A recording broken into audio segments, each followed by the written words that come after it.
"Only £1?" said the auctioneer. "Only £1, and I'm standing here selling this animal, gain or loss. Only £1 for the drover's horse. One of the ones who was never afraid, one of the boys of the old brigade. Thoroughly honest and game, I swear, only a little the worse for wear. Plenty as bad to be seen in town. Give me a bid and I'll knock him down. Sold where he stands and without recourse. Give me a bid for the drover's horse."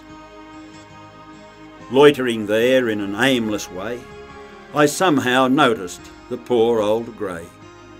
Weary and battered and screwed, of course, yet when I noticed the old grey horse, the rough bush saddle and the single rein of the bridle laid on the tangled mane, straightway the crowd and the auctioneer seemed on a sudden to disappear, melted away in a kind of haze, for my heart went back to the droving days.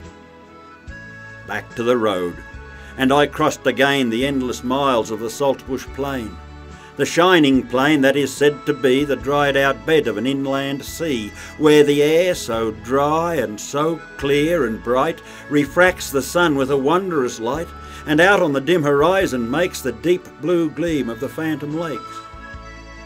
At dawn of day we could feel the breeze that stirred the boughs of the sleeping trees, and brought the breath of a fragrance rare that comes and goes on that scented air.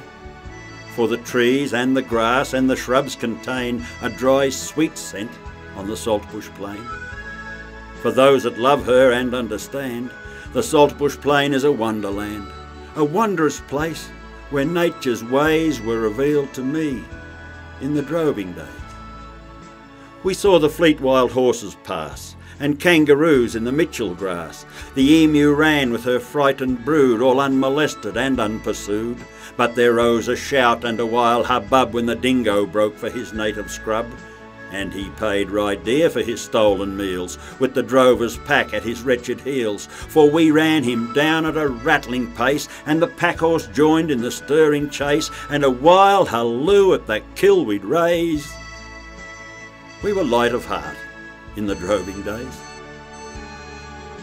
'Twas a drover's horse, and my hand again made a move to close on a fancied rein, for I felt the swing and the easy stride of the grand old horse that I used to ride.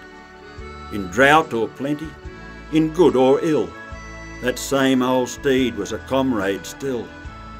That old grey horse with his honest ways was a mate to me in the droving days.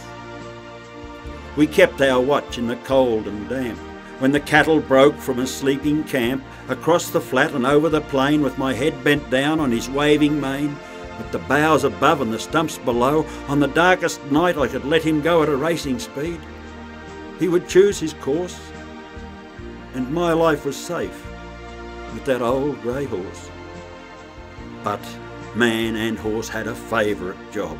When a scrubber broke from a station mob, with a right good will was the stock whip plied, and the old horse raced at the straggler's side, and the green-eyed whip such a wheel would raise. We could use the whip in the droving days. Only £1? And was this the end? Only £1 for the drover's friend? The honest friend who had seen his day and now was worthless and cast away, with a broken knee and a broken heart, to be starved and flogged in a hawker's cart? Well, I made a bid for a sense of shame, and the memories dear of the good old game. Guinea? Thank you, and cheap at that, against you there in the curly hat. Only a guinea and one more chance, down he goes if there's no advance. Third and the last time, 1, 2, 3. And the old grey horse was knocked down to me. And now he's wandering fat and sleek on the loosened flats by the Homestead Creek. Oh, I dare not ride him for fear he'd fall. But he does a journey to beat them all, for though he scarcely a trot can raise, he can take me back to the droving days.